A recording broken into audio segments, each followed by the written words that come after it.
Bonjour chers amis bibliothécaires, j'espère que vous allez bien. Je suis heureuse de vous retrouver pour une nouvelle vidéo. Je suis désolée car cette semaine il y aura 2 vidéos qui seront assez courtes car il n'y a pas beaucoup d'infos malheureusement sur ces 2 sujets. Mais la vidéo de dimanche, elle, théoriquement devrait avoir une bonne longueur puisqu'il y a beaucoup plus d'infos. Ces sujets doivent être abordés de toute façon, donc qu'ils soient courts ou non, je dois bien faire avec. Mais avant de vous parler donc de ce premier sujet, je vous conseille tout d'abord, comme d'habitude, de vous installer bien confortablement dans votre lit bien au chaud ou dans votre canapé avec votre plaid, peut-être un petit chocolat chaud ou un thé, et puis quelques petites choses à grignoter car même si c'est court, l'appel de l'estomac, des fois il ne faut pas trop y résister. Si vous êtes bien installé, vous allez pouvoir apprendre de nouvelles choses peut-être dans cette vidéo. Alors aujourd'hui, je vais évoquer avec vous une histoire, puisque c'est vraiment une histoire et pas quelque chose de répétitif sur ce coup-là, d'un objet qui a été décrit comme maudit et qui a fait pas mal parler, je dois dire. C'est ce qui est arrivé à un jeune garçon et à sa poupée ou peluche, je ne sais pas comment qualifier, son jouet, nous allons dire, Elmo. Pour ceux qui ne connaîtraient pas, sachez qu'Elmo est un personnage qui est assez populaire, surtout aux États-Unis. Et ça fait pas mal de décennies qu'il existe d'ailleurs. Et c'est un jouet en fait, qui nous concerne dans cette vidéo, qui avait été lancé par Fisher-Price. Il les avait fabriqués en 2005 et il les avait commercialisés sous le nom de Elmo connaît votre nom. Très vite, vu comment le personnage d'Elmo est apprécié, eh bien, le jouet va être en tête de liste des ventes de jouets pour les tout petits à Noël. Pourquoi ? Parce que c'est un personnage adorable de Sesame Street. Alors, vous connaissez peut-être Sesame Street, mais c'est vrai que c'est beaucoup plus connu aux États-Unis qu'en France. Mais aussi parce que le jouet qui a été commercialisé, c'est un jouet interactif. Donc, un jouet programmé pour réciter le nom du propriétaire de cette fameuse peluche jouet Elmo. Mais vous pouviez aussi lui faire répéter certaines phrases que vous préenregistriez pour le jouet. À l'époque, c'était un dispositif de marketing qui était assez intelligent et, faut pas se mentir, ça a permis à Fisher-Price de se faire de jolis paquets de pognon entre guillemets. Que ce soit l'année de la commercialisation en 2005 ou bien les années qui ont suivi, puisque la popularité d'Elmo, elle n'a pas vraiment diminué. En ce qui concerne notre histoire, maintenant que je vous ai un peu expliqué quel était ce jouet, elle n'est pas arrivée en 2005 dès la commercialisation du jouet, mais un peu plus tard, puisque nous allons en 2008 pour l'histoire qui nous intéresse. C'est-à-dire donc 3 ans après la fameuse sortie du Elmo connaît votre nom. Il se trouve que ce jouet a été offert à un petit garçon du nom de James Bowman, qui a seulement 2 ans. C'est ses parents qui lui avaient acheté ce petit jouet pour Noël. Pour eux, c'était quelque part un gentil petit compagnon pour l'accompagner pour ses 2 ans. Et comme il était interactif, il pouvait parler avec, donc on va dire rien de bien méchant en soi. Alors tout allait bien au début et il était bien ce fameux petit compagnon qui répétait les choses et quelque part apprenait peut-être certains mots à l'enfant. Cependant, cet Elmo va devenir un peu plus dérangeant. En fait, tout s'est déroulé lorsque les parents ont rechargé donc les piles de ce fameux Elmo, puisqu'elles étaient à plat, il en fallait des nouvelles. Et bizarrement, ce jouet qui normalement répétait des phrases que vous disiez ou le prénom de l'enfant, s'est mis à inclure le mot « tuer » avant de dire le prénom. Oui, vous avez bien entendu. Ce petit jouet, somme toute au départ inoffensif, ne disait plus seulement « James », mais il répétait « Kill James »,« Kill James », c'est-à-dire en français « tuer James ». Quand la mère a entendu ça et surtout que son enfant répétait exactement la même chose, la mère a commencé quand même à être assez paniquée par ce qui se passait. Et elle a tout de suite pris le petit Elmo et elle l'a enlevé des mains de James.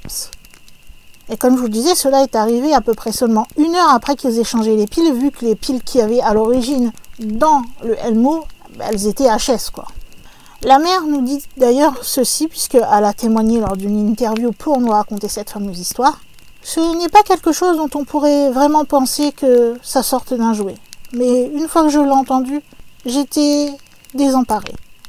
Environ 1 heure plus tard, j'ai remarqué exactement ce qu'il disait. Et mon fils répétait ce que le jouet disait. Tuer James, tuer James, tuer James. Tout de suite, bien sûr, ils ont décidé de contacter la maison mère, c'est-à-dire celui qui produisait le jouet, Fisher-Price. C'est Melissa d'ailleurs, qui est la maman du petit James, qui va le révéler donc dans la fameuse interview qu'elle avait accordée à une chaîne d'information locale. Et elle dit « Compte tenu du fait que mon fils le répétait, ça m'a vraiment bouleversée. Et il n'y a rien qui va.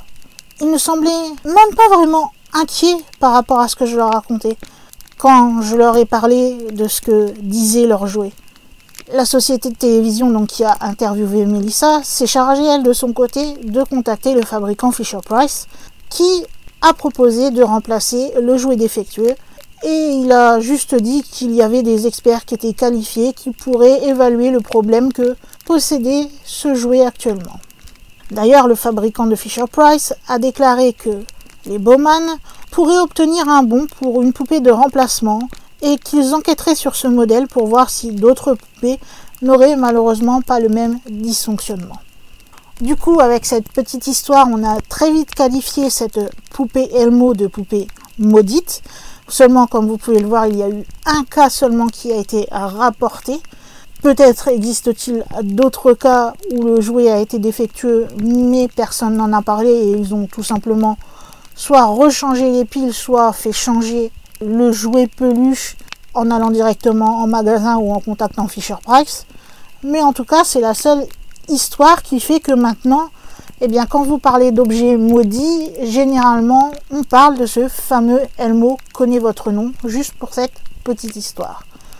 Bien sûr, comme vous vous doutez, sur ce coup-là, je serais plus aussi encline à penser que malheureusement, le jouet a eu un dysfonctionnement très malencontreux, il faut dire ce qui est.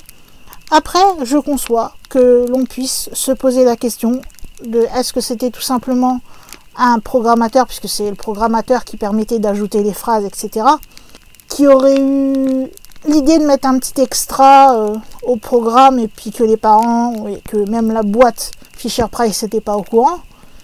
Ou bien tout simplement, est-ce que ça pouvait être quelque chose d'assez bizarre? Certains, on allait dire, osons le mot, est-ce que quelqu'un n'aurait pas maudit ce jouet? Ou bien tout simplement, plus comme moi, certains pensent que c'est tout simplement un dysfonctionnement qui peut arriver à n'importe quel jouet quelque part à partir du moment où c'est un jouet ou qui utilise des piles. Après, je vous ai rapporté l'histoire puisque comme je vous ai dit, elle a beaucoup fait parler. Maintenant, c'est à vous de décider si vous pensez que cet objet était possiblement maudit, si celui-ci était un peu trafiqué par le programmateur qui s'est amusé à ajouter des petites choses en plus, ou si tout simplement ce n'est qu'un dysfonctionnement malencontreux, surtout pour l'enfant de 2 ans malheureusement. Quelque part, heureusement qu'à son âge, il ne se rend pas vraiment compte de ce qu'il dit, et que en grandissant, de toute façon, je pense qu'il va vite oublier, à moins que, bien sûr, ses parents lui racontent cette histoire, qui peut-être le fera sourire, je ne sais pas. Mais en tout cas, comme je vous l'ai dit, c'est assez court, puisque c'est tout ce que j'ai trouvé à vous dire sur cette fameuse histoire de Elmo le maudit, si on peut le surnommer ainsi. Mais comme il est souvent cité dans les fameux objets maudits, je me suis dit que j'allais en parler aussi. Et comme il n'y a eu que cette histoire de Melissa et de son fils James, eh bien je ne peux pas épiloguer 3 heures pour vous faire une vidéo plus longue. Vous comprenez, je ne fais que vous rapporter les détails qui ont été donnés et il n'y en a pas plus que cela. J'en suis désolée. En tout cas, comme d'habitude, j'espère que vous aurez apprécié la vidéo.